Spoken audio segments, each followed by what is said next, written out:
Hello student, good morning. अपन ने basic electrical के बारे में, मैग्नेट के बारे में अपन ने पिछली 7 क्लास पढ़ी है। आज अपन उससे अगले वाली क्लास पढ़ेंगे। तो अपन ने क्या पिछली क्लास में क्या डेफिनेशन पढ़ी थी इलेक्ट्रिकल, जैसे इलेक्ट्रिक करंट क्या होता है और आपका वोल्टेज क्या होता है, पोटेंशियल डिफरेंस क्या होता है, ईएमएफ क्या होता है, इसके बारे में अपन ने बेसिक जानकारी प्राप्त करी थी। तो आज का अपना अगला टॉपिक है ओम्स लॉ। इसी चैप्टर के अंदर अपना नया टॉपिक है ओम्स लॉ, ठीक है ना।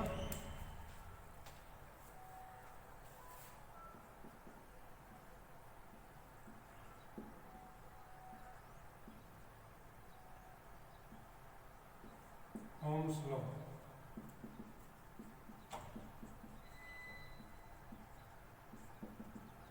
ओम का नियम। देखो जो ओम का नियम होता है ना,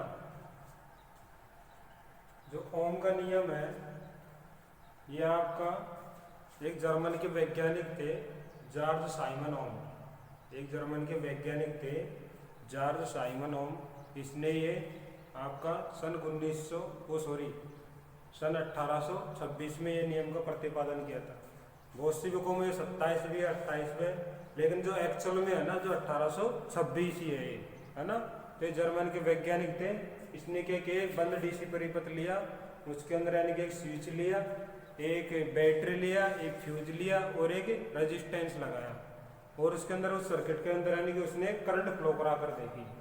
तो उस सर्किट में यानी कि कितनी करंट बहती है, यानी कितना रेजिस्टेंस लगाने पर, तो उसने यानी कि ओम के नियम से यह ज्ञात किया यानी कि कोई भी सर्किट के अंदर अपन करंट का मान भी याद कर सकते हैं, रेजिस्टेंस का मान भी याद कर सकते हैं और वोल्टेज का मान भी याद कर सकते हैं।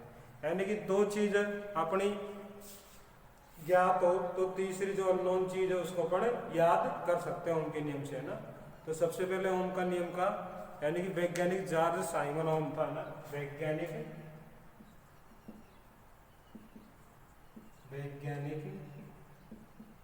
जॉर्ज साइमन ओम।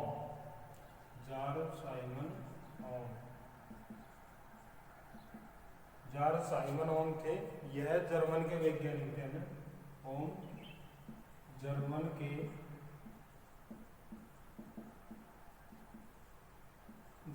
वैज्ञानिक है, जर्मन के वैज्ञानिक है ना। तो जर्मन के वैज्ञानिक थे जिन्होंने, यानी जर्मन के वैज्ञानिक है जिन्होंने सन 1826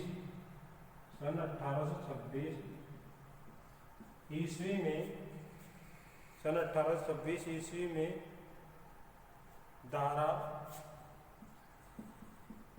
एवं प्रतिरोध तथा विभव के संबंधों का अध्ययन किया था,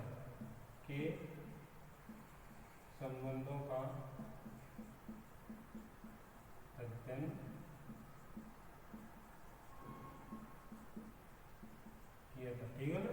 यानी जॉर्ज साइमन ओम के वैज्ञानिक जिन्होंने यानी सन 1826 ईस्वी में धारा, प्रतिरोध और विभव के संबंधों का अध्ययन किया था।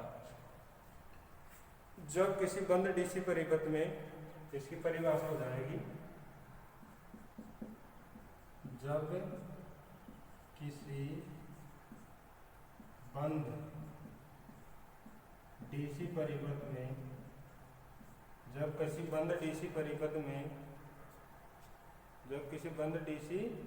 में नियत तापमान तथा नियत भौतिक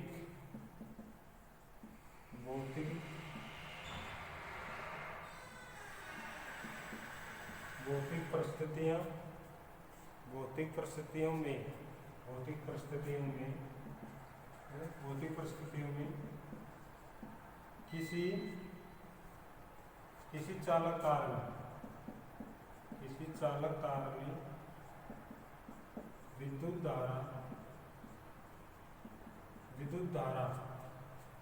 धारा वोल्टेज के समानुपाती तथा प्रतिरोध के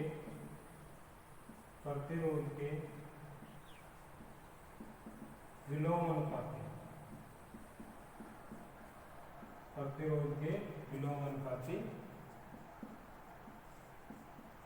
होती है, उसे ओम का नियम कहते हैं। ठीक है ना। यानी चार्ल्स साइमन ओम ने बताया, वैज्ञानिक जिन्होंने सन 1826 ईस्वी प्रतिरोध और विभव के संबंधों का अध्ययन किया। जब किसी बंद डीसी परिपथ को नियत तापमान और नियत भौतिक परिस्थितियां हो ना, यानी तापमान में नियत हो और नियत भौतिक, यानी जो फिजिकल क्वांटिटी है ना उसका मान भी नियत होना चाहिए ना। तो जब किसी चालक तार में विद्युत धारा वोल्टेज के समानुपाती हो तथा प्रतिरोध के विलोमानुपाती हो, उससे अपन क्या कहते हैं, ओम का नियम कहते हैं सिंपल भाषा में। ठीक है ना। तो अपना फॉर्मूला हो जाएगा इसके अंदर I समानुपाती V, ये ध्यान रखना है, I समानुपाती V। अब इसको खोलूंगा तो मैं आपका हो जाएगा I समानुपाती V, तो हो जाएगा आपका I इंटू R बराबर V। जो आपका R है ना, यहाँ पे क्या हो जाएगा, कांस्टेंट हो जाएगा, कांस्टेंट है आपका स्थिरांक। ठीक है ना। ये स्थिरांक का अपन ये भी कर सकते हैं V बराबर I इंटू R, ये होता है ओम का नियम होता है ना। ये चीज तो मैंने जो आपके I समानुपाती V, यानी कि जो वो करंट है ना, जो वोल्टेज पे डिपेंड करती है, मेरे पास इस पे ये है करंट है जो वोल्टेज पे डिपेंड करती है ना। तो ये चीज है इसमें, तो आपका हो जाएगा इसी में V समानुपाती R बराबर ये हो जाएगा R आपका ना। तो R क्या हो जाएगा यहाँ पे, नियतांक हो जाएगा ना। तो अपन इसको त्रिभुज से भी याद कर सकते हैं, त्रिभुज से यहाँ पे सिंपल हो जाएगा V इंटू R। अब इसके अंदर सिंपल आपका, जैसे आप करंट निकाल रहे हो तो करंट को छिपा लो तो V बटा R, और V निकाल रहे हो वोल्टेज तो आपका हो जाएगा I इंटू R निकाल रहे हो तो V बटा I हो जाएगा। ठीक है ना। तो एक त्रिभुज को ध्यान रखना है, ट्राइंगल है ना, ये त्रिभुज को ध्यान रखना है ना, त्रिभुज के नियम से। ठीक है ना। त्रिभुज का नियम से ध्यान रखना इस चीज को। तो इसके अंदर 3 फॉर्मूले लगाएंगे आपके। फर्स्ट फॉर्मूला हो जाएगा आपका V बराबर I इंटू R। ठीक है ना। सेकेंड फॉर्मूला हो जाएगा आपका I बराबर V बटा R। ठीक है। और थर्ड फॉर्मूला हो जाएगा आपका R बराबर V बटा I। ठीक है ना। 3 फॉर्मूले होते हैं, तीनों फॉर्मूलों के द्वारा अपन इससे क्वेश्चन सोल्व करते हैं। ठीक है ना। ये चीज थे आपकी तीनों फॉर्मूले से। इससे आगे पढ़ेंगे अपन इसी में ओम का नियम का क्या होता है इसके अंदर, यानी कौन से परिपथों पे लागू होता है ना।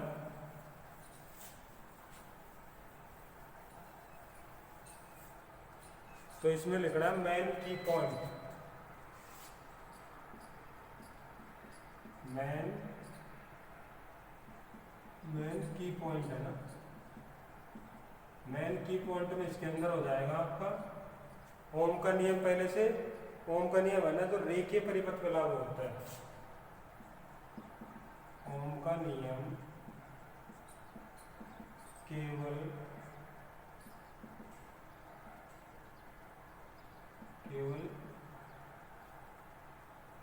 ओम का नियम केवल रेखीय परिपथ पे लागू होता है।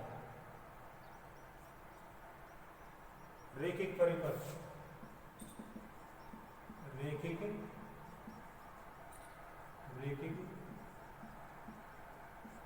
पे लागू होता है। ठीक है ना। यानी ओम का नियम है ना, जो एक लीनियर सर्किट पे कार्य करता है। तो इसका जो ग्राफ है ना, ये ऐसे बन जाएगा, इसका जो ग्राफ है ये सेम बढ़ जाएगा आपका, ये v हो जाएगा, ये आपका i हो जाएगा, पूरे बीच में जो r है आपका जो कांस्टेंट हो जाएगा, ठीक है ना। तो यहाँ पर एक ग्राफ हो जाएगा v समानुपाती i के प्रोपोर्शनल में, तो v यहाँ पर कांस्टेंट हो जाएगा। फर्स्ट पॉइंट ये हो जाएगा। सेकेंड पॉइंट हो जाएगा आपका ओम का नियम। ओम का नियम, ओम का नियम AC तथा DC दोनों सप्लाई पर लागू होता है, ठीक है ना। ओम का नियम है जो AC और DC दोनों सप्लाई पर लागू होता है। सेकंड पॉइंट, थर्ड पॉइंट हो जाएगा ओम के नियम द्वारा, ओम के नियम, ओम के नियम के द्वारा, ओम के नियम के द्वारा अपन ओम के नियम के द्वारा परिपथ में धारा, वोल्टेज तथा रेजिस्टेंस का मान ज्ञात कर सकते हैं, ठीक है ना। तो आपकी ये बेसिक बात है ओम का नियम है ना, जो एक तो क्या होता है आपका रेखीय, रेखिक यानी एक तरह से लीनियर सर्किट हो जाएगा, ठीक है ना। यहाँ पर किस पे काम करता है, लीनियर सर्किट पे काम करता है। और इसका जो ग्राफ बनेगा v और i के बीच बनेगा, r क्या हो जाएगा, कांस्टेंट हो जाएगा। ओम का नियम होता है AC DC दोनों पर लागू होता है।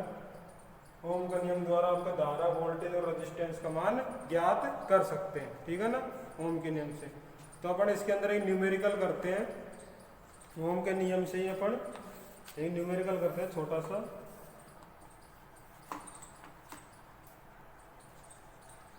अपन न्यूमेरिकल करते हैं, यदि किसी परिपथ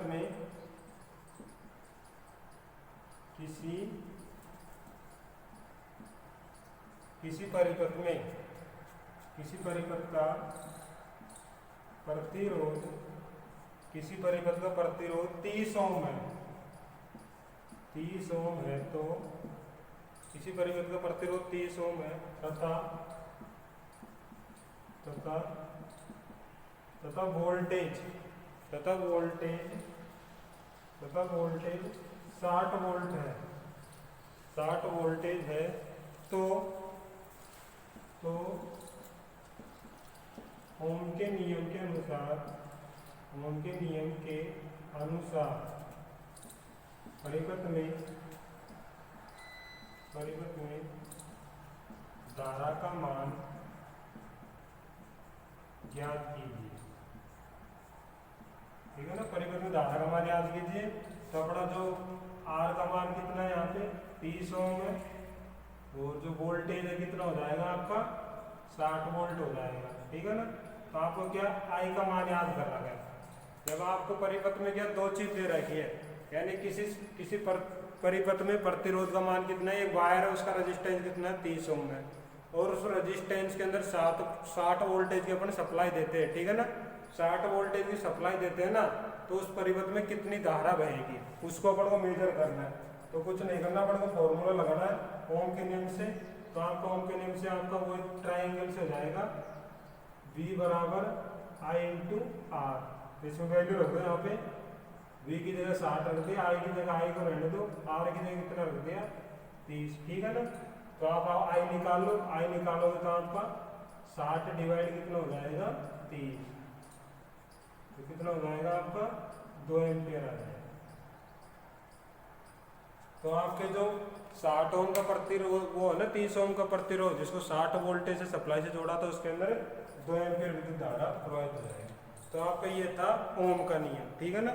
इससे अगला पढ़ेंगे अपन किरचॉफ का नियम। किरचॉफ का नियम पढ़ेंगे अपन, ऐसे करके सेम है, और आप कर लेना न्यूमेरिकल, आसानी से हो जाएंगे, इसमें कोई दिक्कत नहीं है, सिंपल है।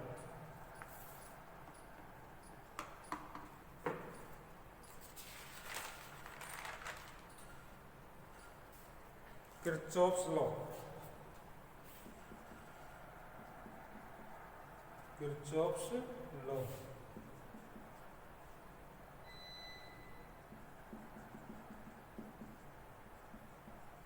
किरचॉफ्स लॉ, किरचॉफ का नियम, किरचॉफ का नियम। देखो जो किरचॉफ का नियम है, किरचॉफ का नियम है ना आपके कि ये भी बंद डीसी परिपथ के अंदर लागू होता है। तो ये है ना आपके रूस के वैज्ञानिक थे किरचॉफ नामक वैज्ञानिक, इसने क्या दो नियम दिए थे।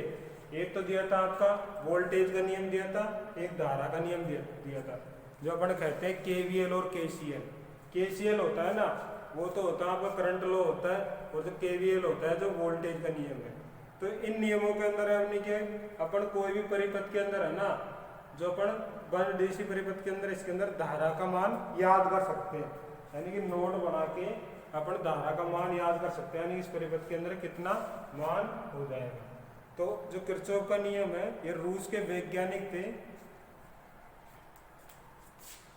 यह नियम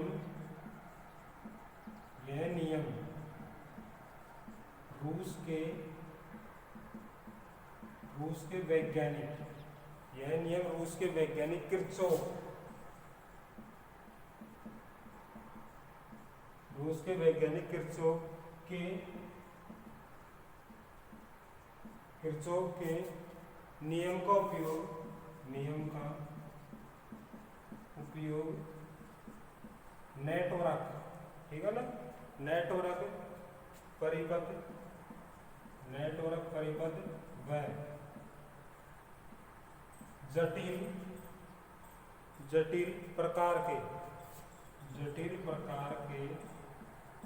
जटिल प्रकार के डीसी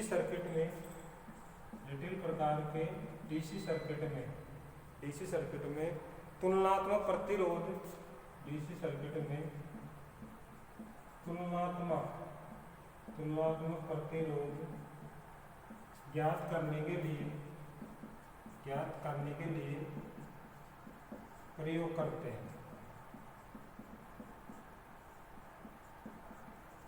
ठीक है ना।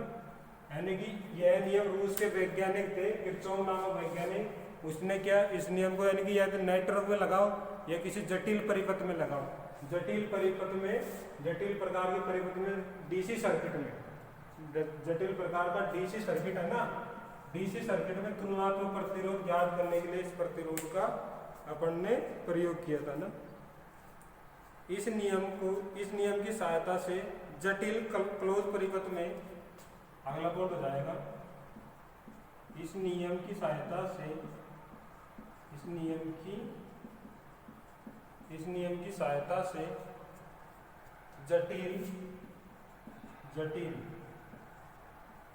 जटिल क्लोज सर्किट, यानी कि बंद परिपथ कहते हैं हिंदी में, बंद परिपथ। इस नियम की सहायता से जटिल क्लोज सर्किट बंद परिपथ में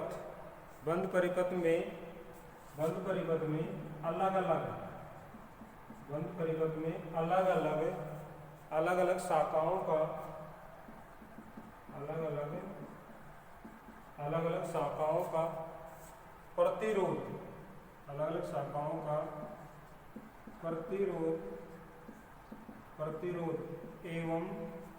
प्रतिरोध एवं धारा का मान याद किया जा सकता है, प्रतिरोध एवं धारा का मान याद किया जा सकता है, ठीक है ना।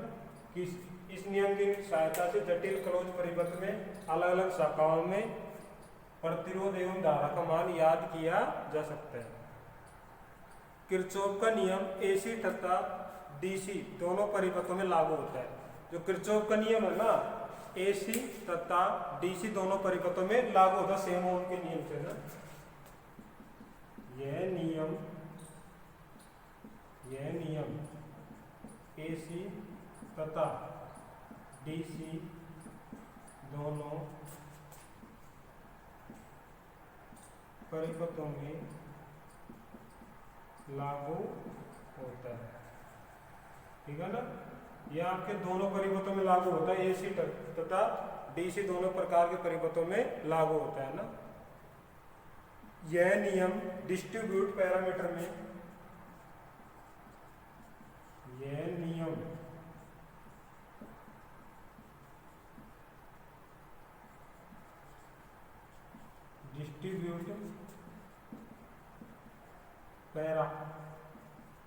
डिस्ट्रीब्यूट पैरामीटर पर लागू नहीं होता है, पैरामीटर पर लागू नहीं होता है। ठीक है ना, यह नियम है ना, जो डिस्ट्रीब्यूट पैरामीटर होते हैं ना, डिस्ट्रीब्यूट कंपोनेंट होते हैं, उन पर लागू नहीं होता है। ठीक है ना, यह नियम होता है ना, जो डिस्ट्रीब्यूट पैरामीटर होता है ना, उस पर लागू नहीं होता है। किरचॉफ का नियम का उपयोग इसका, इस नियम का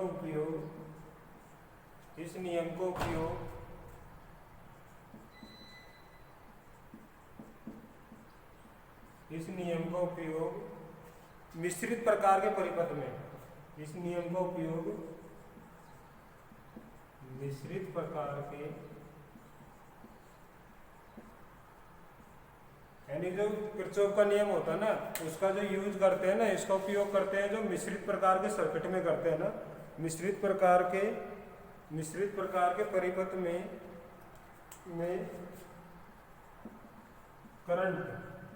करंट का मान ज्ञात करने के लिए प्रयोग करते हैं। ठीक है ना, याद करने के लिए प्रयोग करते हैं, इस नियम का ना प्रयोग किया जाता है। तो किरचॉफ के नियम, इसी में आप थोड़ा सा और लिखेंगे, पर जो किरचॉफ का नियम है ना, ये चीज है ना, सबसे पहले ये होता है आपका जो एसी और डीसी दोनों परिपथों पर लागू होता है। एक ये रूस के वैज्ञानिक थे, उसने दिया था, ये क्लोज बंद परिपथ में लागू होता है। इसके अंदर यानी कि अपन अलग अलग शाखा होती है, उसके अंदर धारा और प्रतिरोध का मान याद कर सकते हैं। यह नियम होता है जो डिस्ट्रीब्यूट पैरामीटर होते हैं ना, जो लंबड़ परिपथ होते हैं, उन पर लागू नहीं होता। और इस नियम के द्वारा मिश्रित प्रकार के परिपथ में करंट का मान याद किया जा सकता है, करंट का मान याद करने के लिए प्रयोग करते हैं। ठीक है ना, ये चीज ध्यान देना।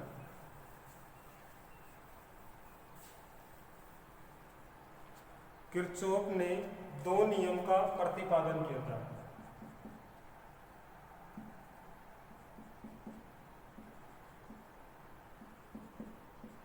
किरचॉफ नामक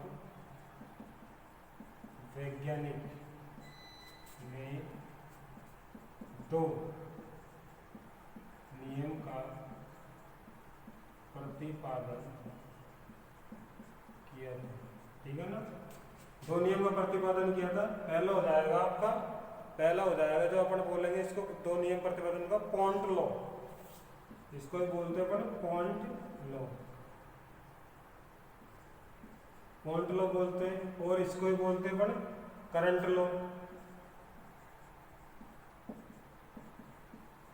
लॉ बोलते हैं। सेकंड हो जाएगा आपका मैश लॉ। ठीक है, इसी को मैश लॉ को बोलते हैं वोल्टेज लॉ। ठीक है, और इसको ही बोलते हैं अपन केसीएल, और इसको बोलते हैं केवीएल। ये दो नियम थे आपका। एक तो पॉइंट लॉ, यानी पॉइंट का नियम होता है, अपन जो धारा का नियम कहते हैं, और एक जो होता है आपका मैश लॉ होता है। जो पॉइंट लॉ होता है ना, जो आपका आवेश संरक्षण के सिद्धांत पे कार्य करता है, यह नियम होता है जो आवेश संरक्षण के सिद्धांत पे कार्य करता है, और यह ऊर्जा संरक्षण के सिद्धांत पे कार्य करता है। तो जो अपनी अगली क्लास आएगी ना, अपन उसमें अच्छे से इनको एक्सप्लेन करेंगे, यानी कि जो केसीएल क्या होता है, केवीएल क्या होता है, और इसके अंदर कैसे धारा मेजर की जाती है, और इसके अंदर क्या क्या जो पॉइंट होते हैं इसका यूज करते हैं, और किस परिपथ में लागू होता है, तो उसके बारे में पढ़ेंगे। ठीक है स्टूडेंट, तो आज के लिए इतना ही, बहुत धन्यवाद।